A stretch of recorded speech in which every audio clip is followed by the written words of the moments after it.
પવન ખાવા આવી છે, પવન ખાવા આવી ને સાચું કહે છે. તો મારું ઘર એ પહેલું જ છે અને બીજા નંબરનું મારા ટાઈમનું પ્લાતા જતા જતો હવે ઘરે સાંજનો ટાઈમ છે એટલે ઘરે લઈને જાય. તો અત્યારે અહીંયા જોઈ લેજો અને અહીંયા પાણી આ સ્થળ ઉપર પાણી આવતું હોય છે નદીનું, સાબરમતી નદી. જે પેલો ટાવર દેખાય ને લાઇટનો, હમણાં રસ્તા કંઈક આ રીતના હોય છે, એક નંબર ખુલ્લો અને શાંત અને આ રીતના રસ્તા. તો જોઈ શકો છો આ મોચડા જેવું બનાવ્યું છે, એ કંઈ બેસવા માટે એવું કંઈ નહીં પણ આ એંડા લાગે છે. To my new blog. તો આજની સાંજ કેવી છે ને ગામડાની સાંજ કેવી હોય છે તમે એક નંબર સાંજ બતાવો ગામડાની. તો જોઈ શકો છો ગામડામાં પહેલાં બસું તો ભેંસો તમે જોવા મળવા, તો ગામડામાં અત્યારે ભેંસો જોવા તમને 100% મળશે. પક્ષીનો અવાજ તમને સાંભળવા મળશે, એક નંબર સુંદર વાતાવરણ જોવા મળશે અને આવા મોજ આવા ખાટલા હોય અને હવે પવન આવતો હોય સુંદર મજાનો, તો તમને પવન પણ ખાવાનો મળશે અને બેહવાની અને ઊંઘવાની આરામ કરવાની એક નંબર મજા આવશે. તો ગામડાની સાંજ કંઈક અલગ જ હોય છે અને આજનો વિડીયો જોરદાર બ્લોગ બનવાનો છે, કન્ટિન્યુ બનાવી રહેજો. તો અલગ અલગ બધી જ વસ્તુ આપણે બતાવવાની છે કે ગામડાનું સીન અને ગામડાનું લોકેશન ને ગામડાની સાંજ કેવી હોય છે. તો ગામડાની સાંજમાં કંઈ ઘટે તો એવું પરિવાર છે એક જ નહીં. સાથે બેસી તો રહ્યો છે, જોઈ શકો છો તમે ઓસરીમાં આપણો બધો પરિવાર અહીંયા એક સાથે બેસી રહ્યો સાંજના સમયે. અને હવે આપણે ચાલો બની રહ્યા નવું કંઈક હવે જો બતાવીએ. ગામડાના રસ્તા કંઈક આ રીતના હોય છે, એક નંબર ખુલ્લો અને શાંત અને આ રીતના રસ્તા હોય છે. તો ગામડાનો રસ્તા પણ ખુલ્લા હોય તો બિંદાસથી ફરી શકાય અને ગામડામાં આ રીતે હોય. તો સિટીમાં હેડતા હેડતા પણ પાછળથી લોકો હોર્ન મારતા હોય, હવે સાધન આવે ખરા પણ ઓછા આવે. તો અને ગામડાની વાડ કેવી હોય છે, જો સિટીમાં તો દિવાલો છે, ગામડામાં આ રીતની વાડો હોય છે. તો કાંટાવાળી જો આવા સાધન તમે કોક જોવા મળો, બાકી તમને જોવા ના મળે. અને આ જો આપણું ખેતર છે અને અહીંયા બીજો એક રોડ જાય છે ગામ તરફ. તો મિત્રો વાત કરીએ, આ મારું ઘર છે ને આવા રોડ છે અને આ રોડની બાજુમાં જો ભેંસો પણ આવતી હોય છે અને નદીમાંથી ચાલતા જતા ભેંસો હવે ઘરે સાંજનો ટાઈમ છે એટલે ઘરે લઈને જાય.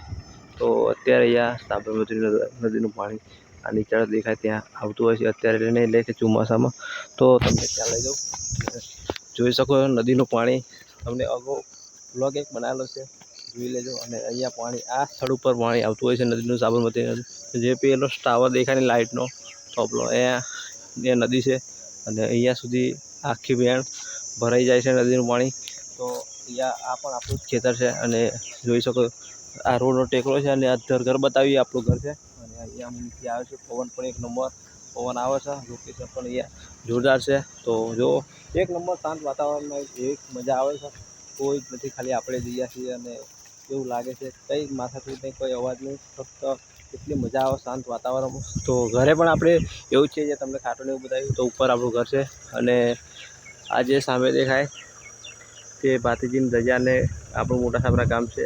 થોડા ઘણા ઝાડવા દેખાતું નહીં પણ છે નંબર એક નંબર. ને અહીંયા બધે પાણી આવી જાય છે સાબરમતી નદી. ખાલી આ રોડ ક્રોસ જ નથી કરતું, જે તમને રોડ બતાવે એ રોડ ક્રોસ નથી કરી શકતું પણ બાકી અહીં સુધી પાણી આવી જાય છે. તો જ્યાં ધજા પ્લેટ નાખી દેખાય ત્યાં સુધી બધે પાણી ભાગોળે બધે પાણી પહોંચી જાય છે. પેલી વખતે પણ આવ્યું હતું અને આ વખતે શિખર વરસાદ આવે તો આ વખતે પણ આવે, પણ અહીંયા ડોગેર પણ જોરદાર થાય છે. તમને બતાવી દઉં કે જોરદાર એ પણ તમારા માટે ખાસ ઉપયોગમાં ટેકનિક આવે છે. તો જોઈ શકો છો આ મોચડા જેવું બનાવ્યું છે, એ કંઈ બેસવા માટે એવું કંઈ નહીં પણ આ એંડા લાગે છે, જેને ઉધાઈ ના આવી જાય, સડી ના જાય. ને ઉધાઈ તો તમને ખબર જ છે કે અમુક ટાઈમ અમુકના ઘરોમાં પણ આવતી હોય છે, દિવાલે ચડતી હોય છે. તો જોઈ શકો છો આ રીતે મોચડો બનાવ્યો છે અને આ એંડા ગોઠવેલા છે, કારણ કે આ એંડા ગોઠવે છે તો ઉધાવ પણ નહીં આવે અને જોરદાર એંડા રહેશે. ચોમાસાના લીધે વરસાદના લીધે એંડા પણ હાથમાં નહીં આવે, કારણ કે એ ના હોય તો ઉધાવ પણ ના આવે અને એંડા પણ સુરક્ષિત રહે ને આપણે એંડા સુરક્ષિત લઈ શકીએ. કારણ કે ચોમાસામાં તો તમને ખબર છે કે કેવી રીતે પરિસ્થિતિ હોય છે, એંડા સાચવવા પણ હોય છે. તો ચાદર ઢોકવું પણ તો ઢોકાઈ જાય છે. તો આ રીતનું બનાવશે ને ઊંચું એક ખરખા કરી નાખીને ચાદર ઢોકવું હોય તો પણ ઢોકાઈ જશે. તો આ રીતના કરીને લાકડા તમારા સૂકા રાખી શકશો. આગળ ચોમાસું આવે છે એટલે બધી રીતનું જોવું પડે, બધી તૈયારી ચાલુ છે. આમ તો જોઈ શકો છો આપા રોડ છે અને આપા અહીંયા લાકડાનો ઢગલો છે અને ઝાડા પણ ઘણા બધા લાકડા છે, તો પણ ક્રોપ કરેલો સારો. ગામડામાં ખૂબ ખાસિયત આ છે કે અનાજની અને લાકડાની ક્રોપ કરીને જ રાખે એટલે ગામડાવાળા ક્યારેય લે નહીં. તો વાતાવરણ અત્યારે આપણે ગામડાનું સાંજનું વાતાવરણ છે. એટલે અત્યારે પક્ષીનો અવાજ, ઘરે જતા ભેંસો અને રસ્તા ઉપર જનારા ઘરે નોકરિયાતો તમને જોવા મળે છે. તો બસ બહુ મોજ છે ગામડામાં. જે ગામડામાં રહે તો ખબર જ છે, દરેકને ખબર જ હોય કે દરેકને ગામડાની મોજ લીધી હોય. ભલે સિટીમાં રહેતા હોય પણ એમને પણ ગામડાની મોજ ખબર જ હોય છે.